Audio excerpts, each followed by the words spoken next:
When it comes to trying to decide if a college receiver is good or effective during their tenure at the school, there are so many factors to consider. Things like who they play for, what their competition is, and what their stats look like at the conclusion of the season. And these really do matter because it's much harder to be productive in the SEC than it is the MAC or the Big East.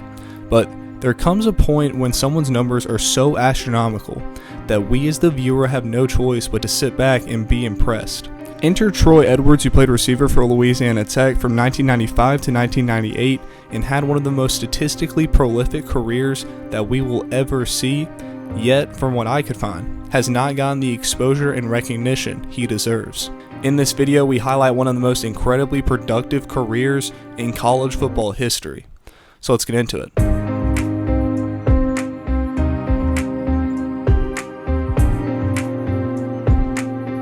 So I really couldn't find a lot on this guy, especially before his time in college, but what I did find paints a picture for what he was able to do at La Tech. He attended Huntington High School in Louisiana and was very productive during his time there, and especially in his senior season. He actually played running back in high school, and one thing that I'll touch on in a little bit is that he kind of had a hard time figuring out what position he wanted to play, even during some of his time in college. But in that senior year, he carried the ball 199 times for 1,689 yards and 26 touchdowns. Those rushing touchdowns, along with the fact that he had 35 total touchdowns and 206 points scored, were all city records, and he was named the Outstanding Offensive Player of the Year by the Shreveport Times.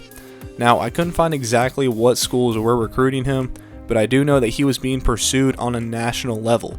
However, it didn't really matter because Troy had been wanting to go to Louisiana Tech since his sophomore year in high school just because it was close to home. But going into college, he actually wanted to play cornerback even though he was extremely productive on the offensive side. In fact, he went as far as to say that he didn't want to be a running back in high school and didn't want to be a receiver in college. I'm not sure why, but I guess that was just his preference. But regardless, his college coaches saw the potential he had at receiver, and that, along with the relationship that he was able to form with his quarterback at La Tech, made the transition very easy for Troy, and it obviously paid off. But I'm kind of getting ahead of myself, so let's go back to the start of his time at La Tech. He actually had to sit out his first year because he was academically ineligible, but put on an absolute clinic in the next 3 years. In his first collegiate season on the field, he had 38 receptions for 649 yards and 10 touchdowns. And just looking at those numbers, that's a really impressive season, seeing as about 26% of his receptions went for touchdowns. But for some reason, Troy was not satisfied with the position that he was in. After that season, he said he wanted a change, but did not specify if it was a school change or position change, but he would get that change in the form of a new quarterback named Tim Rattay. Troy and Tim's relationship and chemistry was seen on the field during their playing time together, but what people didn't see is the impact that Tim's relationship had on Troy off the field. He talks about how much his relationship with Tim helped strengthen his love for the game, and had it not been for him, he might have quit the game entirely. And mind you that this all came after a season where he had double-digit receiving touchdowns and nearly 700 yards. But his junior season would be his breakout year, and he showed just how strong that chemistry was with his new quarterback. In the 1997 season, he had 102 receptions for 1,707 yards and 13 touchdowns, along with 15 carries for 190 yards and 3 rushing touchdowns, to give him a total of 1,897 yards and 16 total touchdowns from scrimmage. Now, Louisiana Tech were independents, so I'm not sure how hard the competition was, but any way you look at it, those numbers are insane. He had 100 receiving yards in every game but one, and had a touchdown in every single game except for 2.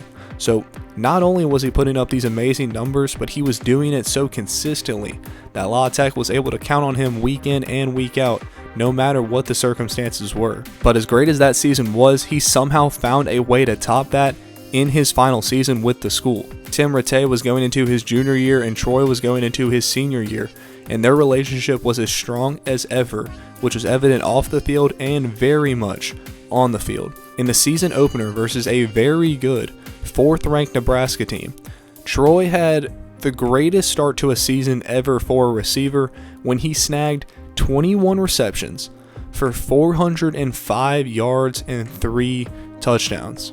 In that game, he set the NCAA record for receiving yards, which still stands today. Like, dude, 405 yards is a less than average season for a receiver, and this guy did it in one game.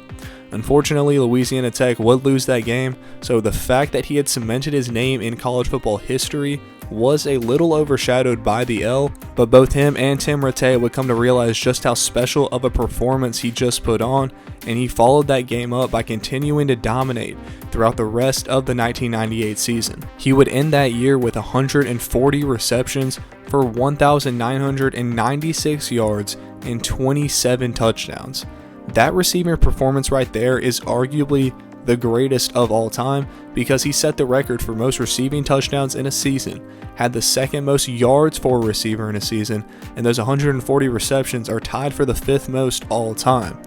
As if that wasn't already a majorly historic season, he added to it with 21 carries for 227 yards and 3 rushing touchdowns to give him a total of 2,223 yards and 30 touchdowns from scrimmage.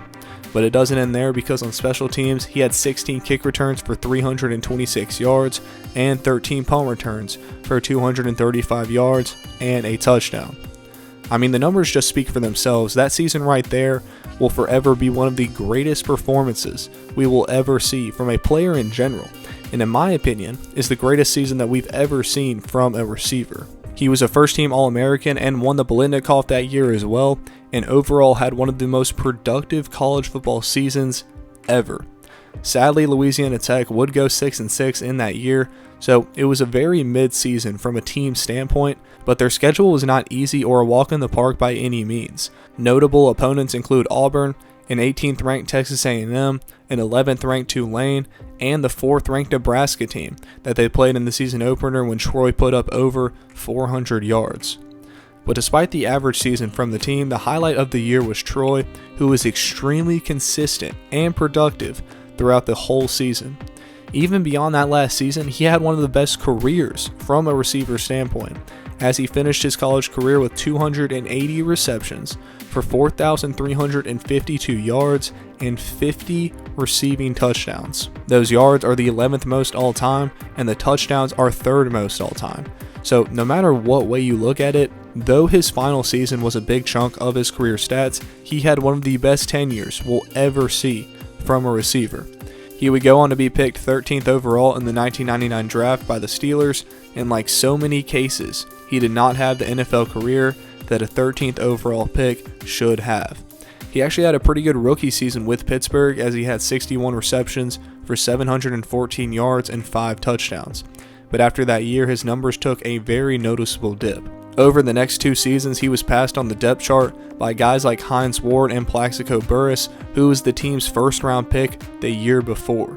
That, combined with the Steelers' run-heavy offense and inconsistency at the quarterback position, Troy was just not in the best circumstance to thrive, and after the 2000 and 2001 season, in which he didn't even reach a combined 500 receiving yards, he was traded away. He played 1 season with the St. Louis Rams when he had 18 receptions for 157 yards and 2 touchdowns. That performance was not enough to extend his time there, and he was traded again, this time to Jacksonville. He had 2 average seasons with them, as in the 2003 year he put up 35 receptions for 487 yards and 3 touchdowns, and then in 2004 he had 50 receptions for 533 yards and a touchdown. But following that year, he was traded for the final time in his career to Detroit, where he put up a measly 2 receptions for 15 yards in 2005, and that would be the end of his time in the league. So as we look back at Troy's career, the one thing that I'm sure catches everyone's attention is just how insanely productive he was in college. One thing I forgot to mention was that Troy was a very, very versatile athlete, and his coach praised him for that aspect. He played running back in high school and was also a very good DB, so combining things from those positions like good vision and knowing the defensive mindset of the guy that's defending him, it really made for the perfect player out wide, and it was very evident from his stats at La Tech. He put together not just one of the best seasons ever from a receiver, but one of the best careers from one, despite having to sit out his freshman year because he was academically ineligible, which is very, very impressive. Overall, I believe that his career deserves more recognition than it gets, and I hope that this video can draw some more attention to the incredible performance of Troy Edwards. Alright guys, that's going to do it for this one. If you enjoyed it, make sure to like and share the video, as that helps the channel to grow. Besides that, until next time.